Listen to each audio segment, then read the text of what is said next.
Good morning बच्चों। आज हम वीणा कक्षा 3 का चैप्टर नंबर 2 करेंगे, जिसका नाम है चींटी। आइए पहले इस कविता को पढ़ते हैं हम। हर पल चलती जाती चींटी, श्रम का राग सुनाती चींटी। कड़ी धूप हो या हो वर्षा, दाना चुनकर लाती चींटी। सचमुच कैसी कलाकार है, घर को खूब सजाती चींटी। छोटा तन पर बड़े इरादे, नहीं कभी घबराती चींटी। नन्हे नन्हे पैर बढ़ाकर पर्वत पर चढ़ जाती चींटी। काम बड़े करके दिखलाती, जहाँ कहीं अड़ जाती चींटी। मेहनत ही पूजा है प्रभु की, हमको यही सिखाती चींटी। इस कविता के लेखक हैं, ये कविता लिखी है प्रकाश मनु ने। ये आपको याद रखना है। इसमें कुछ वर्ड आए हैं, हम देखते हैं उनको शब्दों को। शर्म, शर्म का मतलब होता है बेटा मेहनत। कड़ी धूप हो या हो वर्षा, दाना। कलाकार, कलाकार होता है बेटा जो कोई रचना करता है किसी चीज़ की, उसको बोलते हैं कलाकार। पर्वत, पर्वत पहाड़।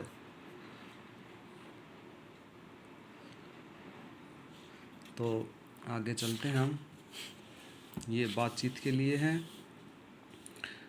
आपने अपने आसपास घर और विद्यालय में कौन कौन से जीव जंतु देखे हैं? तो आपने बताने हैं। जैसे मैंने देखे हैं कुत्ता, बिल्ली, घोड़ा, भैंस, गाय। पक्षी देखे हैं जिसमें चिड़िया, तोता, कबूतर। तो आपने ये बताने हैं। आपने सबसे छोटा कौन सा कीट देखा है और कहाँ देखा है? बताइए आपने सबसे छोटा कीट कहाँ देखा है? मैंने देखा है चींटी। चींटी से छोटा नहीं देखा मैंने। आपने कोई देखा है तो बताना। आपने चींटी के अतिरिक्त और कौन कौन से शर्म करने वाले जीव देखे हैं? जो मेहनत करते हैं वो और कौन कौन से जीव देखे हैं आपने? बताइए। जो मेहनत से काम करते हैं चींटी के अलावा। टिड्डा होता है एक, वो देखा है हमने। और आप सोच के बताना और कौन कौन से जीव हैं जो मेहनत करते हैं। नन्ही चींटी के बारे में अपना कोई अनुभव बताइए। आपने नन्ही चींटी देखी होगी कहीं ना कहीं, तो उसके बारे में आपको ये बताना है। ये आप अपने मम्मी पापा को, अपने दोस्तों को इन प्रश्नों के, इन बातचीत के, जो बातचीत के लिए है, इनके बारे में बताएंगे। आगे देखिए कविता से आगे। नीचे कुछ वस्तुओं के चित्र बने हैं, बताइए चींटियाँ किसे खाना चाहेंगी? उस पर स्माइल का निशान बनाइए। ये स्माइल का निशान है, ये इसको बनाना हमने। लड्डू को चींटी खाना चाहेगी? हाँ, खाना चाहेगी। करेला, करेले को नहीं खाना चाहेंगे, बहुत सारे बच्चे भी नहीं खाना चाहते। गेहूं के दाने खाना चाहेगी चींटी। चीनी, ये तो फेवरेट होती है चींटी की। जैसे आपकी मिठाई फेवरेट है, ऐसे ही चीनी फेवरेट है। शहद, शहद भी खाना चाहेगी। सूखी पत्तियाँ, ये नहीं खाना चाहेगी। तो हमने इस पर निशान बना दिए। आगे देखिए इसको हमने पूरा करना है। घर को खूब सजाती चींटी। ये आपने कविता को 2-3 बार पढ़ोगे आप इसको, तो आपको ये याद हो जाएगी। ये देखिए, ये रहा, घर को खूब सजाती चींटी। आगे देखिए, पर्वत पर चढ़ जाती चींटी, दाना चुनकर लाती चींटी। शर्म का राग सुनाती चींटी। ये हमने कविता से इसको पूरा कर लिया है। आगे देखिए, कविता के अनुसार चींटी हमको क्या क्या करना सिखाती है? लिखकर बताइए। जैसे इस पहले एक लिखा हुआ कभी न घबराना, एक हम कह सकते हैं मेहनत करना। चींटी मेहनत करती है, ये देखिए कितनी मेहनत करती है, वो पहाड़ों पर भी चढ़ जाती है नन्हे नन्हे पैर लेकर।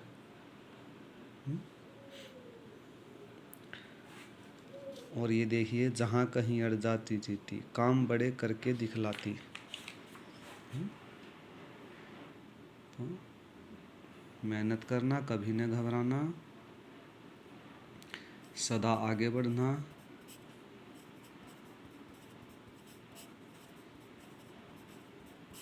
और आप बताइए, कविता में देख के बताइए कौन सा हो सकता है। ये है घर को खूब सजाती चींटी, तो हम इसमें लिख सकते हैं साफ सफाई करना। साफ सफाई करना। आगे चलते हैं, भाषा की बात। कविता में चींटी को क्या क्या कहा गया है। एक तो कलाकार कहा गया है, ये देखिए इसमें ये रहा कलाकार कहा गया है।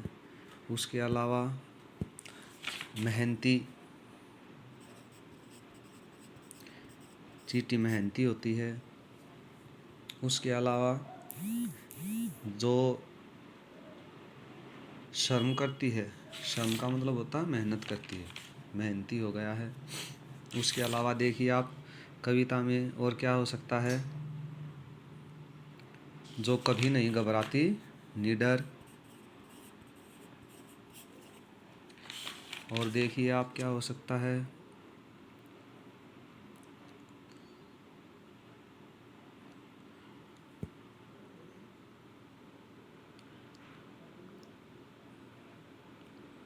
पर्वत पर नन्हे नन्हे पैर बढ़ाकर पर्वत पर चढ़ जाती चींटी, तो इसमें हम कह सकते हैं पर्वतारोही।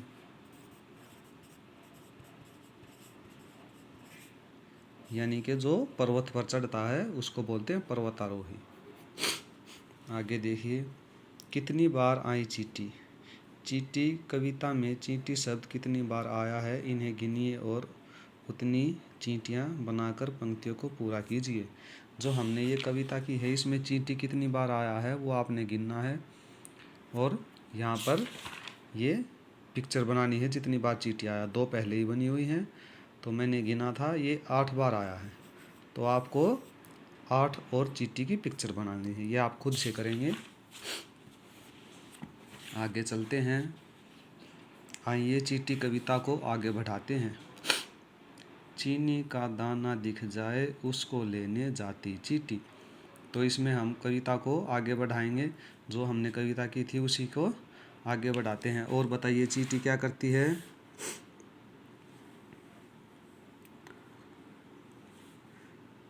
तो इसमें लिख सकते हैं जब दाना बड़ा हो दोस्तों को बुला लाती चींटी। और लिख सकते हैं हम इसमें बारिश हो तो घर में छुप जाती चींटी। अगर इसके अलावा आपको आता तो आप वो भी कर सकते हैं। आगे देखिए, शब्दों की तुकबंदी। तुकबंदी वाले शब्द हमने पहले करवा रखे हैं, जैसे दाना, गाना, धूप, भूप, कड़ी, छड़ी, राग, आग। ये तुकबंदी वाले शब्द हैं। हमने पिछला जो वर्ण होता है वो देखना है। ये देखिए वो एक सा होना चाहिए, उनकी साउंड एक सी होनी चाहिए। ये देखिए, आगे देखिए, चींटी से भेंट।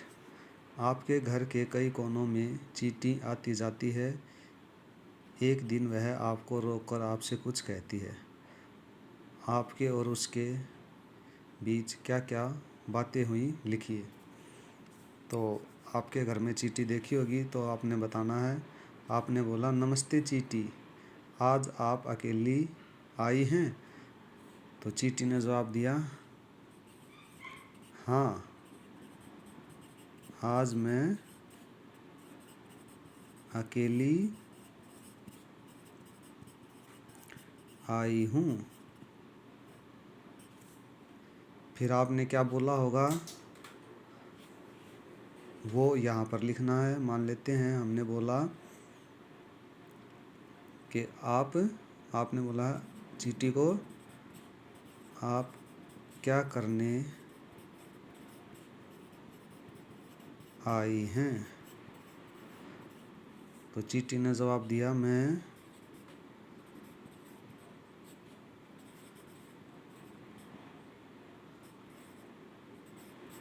खाने की तलाश में आई हूँ। तो ये हमारा जो चींटी कविता है वो कंप्लीट हो गई। ये पढ़ने के लिए दिया गया है। चींटी और हाथी की छुपम छुपाई। चींटी और हाथी छुपम छुपाई खेल रहे हैं। चींटी को एकदम पता चल जाता है कि हाथी कहाँ छुपा है। हाथी का शरीर बड़ा है ना, ये चींटी को पता लग जाता हाथी यहाँ पर छुप गया है। आगे देखिए, जब चींटी एक मंदिर के भीतर छिपती है तो हाथी भी उसे एकदम ढूंढ लेता है। बताइए हाथी को कैसे पता चला कि चींटी मंदिर में छिपी है? यह आपको बताना है और इसको पढ़ना है। तो ये आपकी कंप्लीट हो गई है। Thank you.